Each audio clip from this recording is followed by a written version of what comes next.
The script for the following podcast was done through artificial intelligence, specifically Gemini. One other note, a weekly contract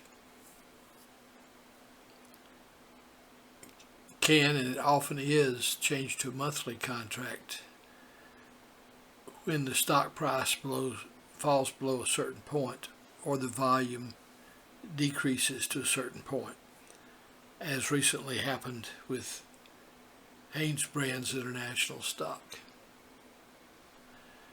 I favor more frequent and shorter term contracts, since they tend to have the best premium yield over time.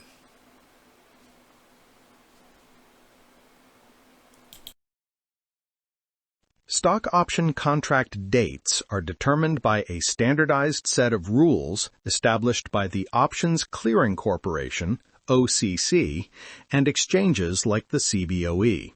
These rules differ depending on whether the option is a standard monthly contract, a weekly, or a long-term contract, LEAPS. The determination logic primarily relies on the cycle system for standard months, overlaid with newer rules for short-term and long-term expirations. 1. Standard monthly options, the cycle system.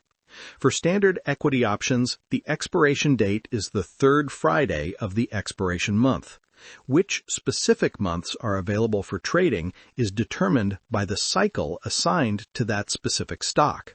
Every optionable stock is assigned to one of three cycles.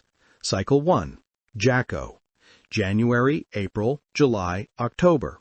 Cycle 2, FMAN, February, May, August, November.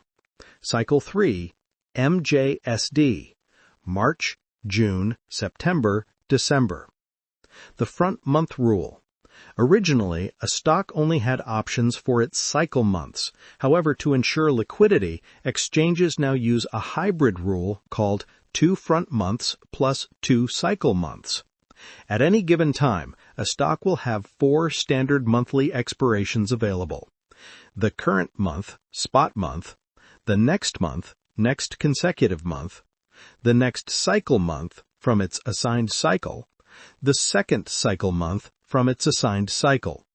Example, if a stock is in cycle 1, the January cycle, and today is early January, the available expirations will be January, current month, February, next month, added so there is always a consecutive month, April, next cycle month, July, second cycle month.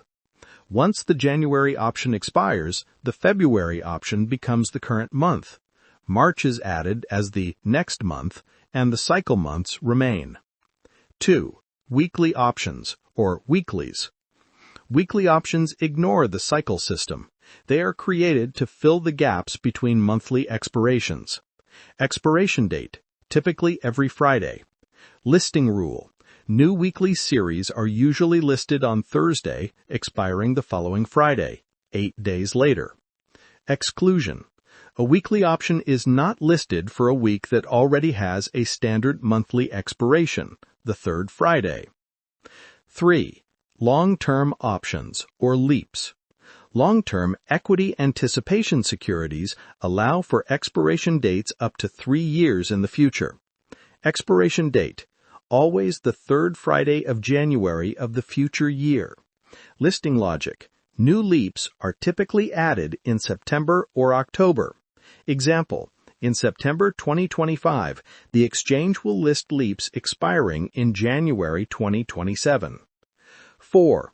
Non-standard and index options. Certain index options like SPX and ETFs have unique determination rules that differ from standard equities. End of the month. Expire on the last business day of the calendar month, distinct from the third Friday. Quarterly options expire on the last business day of the calendar quarter, March, June, September, December. VIX options.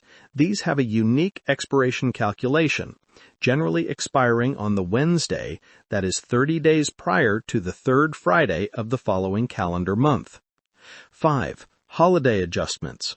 If the determined expiration date, for example, the third Friday, falls on a market holiday, the expiration